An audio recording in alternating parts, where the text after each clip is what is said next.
ವಿಶೇಷವಾಗಿ ಒಂದು ನಮ್ಮ BK ಪ್ರಸಾದ್ ಅವರ ನೇತೃತ್ವದಲ್ಲಿ ಒಂದು ಟ್ರೈನಿಂಗ್ ಸೆಂಟರನ್ನು ಭಾಳ ಚೆನ್ನಾಗಿ ಮಾಡಿದ್ದೀವಿ. ಭಾಳಷ್ಟು ಜನ ಅಲ್ಲಿ ತಾವು ಬಂದಿರಬಹುದು.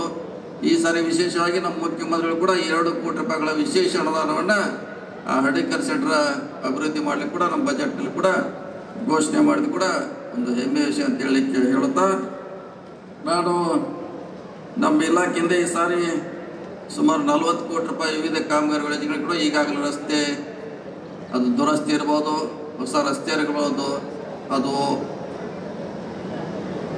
IB ಇರ್ಬೋದು, ಹಲವಾರು ಕಾರ್ಯಕ್ರಮನ ಈ ಬಜೆಟ್ನಲ್ಲಿ ಸುಮಾರು 40 ಕೋಟಿ ರೂಪಾಯಿ ಕೊಡುವ ಮೂಲಕ ರಸ್ತೆಯನ್ನು ಒಳ್ಳೆಯ ಸುಸ್ಥಿತಿಯಲ್ಲಿ ಇಡಲಿಕ್ಕೆ ನಮ್ಮ ಇಲಾಖೆ ಪ್ರಯತ್ನ ಮಾಡ್ತಾ ಇದೆ.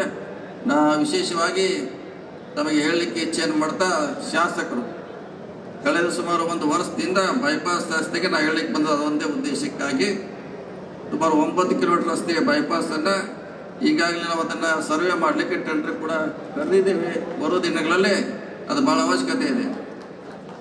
ಆ ಬೈಪಾಸನ್ನು ಖಂಡಿತವಾಗಿ ಮೊದಲನೇ ಹಂತದಲ್ಲಿ ಅದನ್ನು ಭೂ ಸ್ವಾಧೀನ ಮಾಡ್ತೀವಿ, 2ನೇ ಹಂತದಲ್ಲಿ ಅದನ್ನು ಮಾಡುವಂಥ ಪ್ರಯತ್ನ ಮಾಡ್ತೀವಿ ಅಂತ ಈ ಭಾಗದ ಶಾಸಕರಿಗೆ ತಮಗೆ ಭರವಸೆ ನೀಡಲಿಕ್ಕೆ ಮಾತ್ರ ನಾನು ಇವತ್ತು ತಮ್ಮ ಮುಂದೆ ಬಂದಿದ್ದೇನೆ. ಅದು ಭಾಳ ಅವಶ್ಯಕತೆ ಕೂಡ ಇದೆ. ಅದ್ರ ಬಗ್ಗೆ ಶಾಸಕರು ಕೂಡ ಹೇಳಿದರು. ಅದು ಹಿಂದೆನೇ ಆಗಬೇಕಾಗಿತ್ತದು ಅನಿವಾರ್ಯ ಕಾಲದ ಉಳಿದೋಗಿದೆ.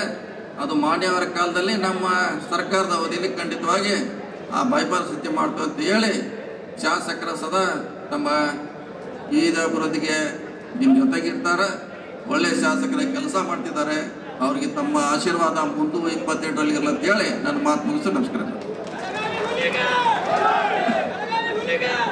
ಅತಿಥಿಪರ ಮಾತುಗಳನ್ನು ಮಾತಾಡಿರ್ತಕ್ಕಂತಹ ಕರ್ನಾಟಕ ರಾಜ್ಯ ಘನ ಸರ್ಕಾರದ ಸನ್ಮಾನ್ಯ ಲೋಕೋಪಯೋಗಿ ಸಚಿವರಾದ ಸತೀಶ್ ಜಾರಕಿಹೊಳಿ ಅವರಿಗೆ ತಮ್ಮೆಲ್ಲರ ಪರವಾಗಿ ತುಂಬ ಹೃದಯದ ಧನ್ಯವಾದಗಳನ್ನು ಸಲ್ಲಿಸ್ತಾ ಇದ್ದಾವೆ.